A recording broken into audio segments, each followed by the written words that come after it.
Hey everyone, Duane here with your Minute Message for the week. This is where I take about 3 minutes or so to share some thoughts that I hope will be helpful to you in relating to Jesus and to life. Because as I say each and every week, I've discovered that following Jesus can not only make your life better, it can make you better at life. I think you will too. There are times in all of our lives, even for people who have a deep faith in God, that He seems very far away. Events in our lives can sometimes make us feel that He doesn't even care.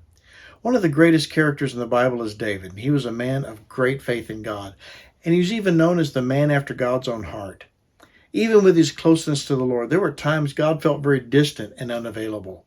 In the 13th Psalm, David wrote, "O Lord, how long will you forget me? Forever? How long will you look the other way?" David was very open and honest with the Lord about what he was going through and the way he felt. For most of us in our modern Western way of thinking, we would never say some of the things we read David say to God, even though we think them, as if God doesn't know what we're thinking.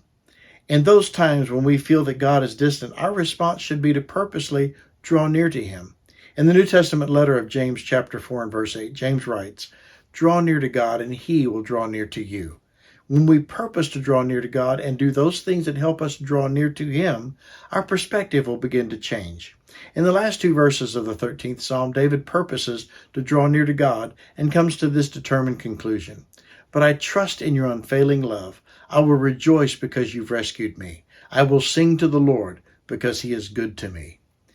David recognized that God was greater and more loving than his feelings. That just because he felt God was distant didn't mean that He actually was distant. Trust that God's not only there, but that He cares about you, even when He feels distant. God is greater than our feelings. Before I go, I'd like to invite you to join me each week for Connect Church Online.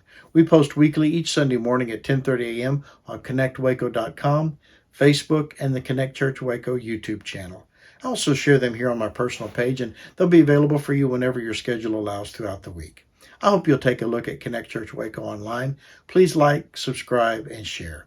Thank you for watching today. Until next time, I pray you have a very blessed week.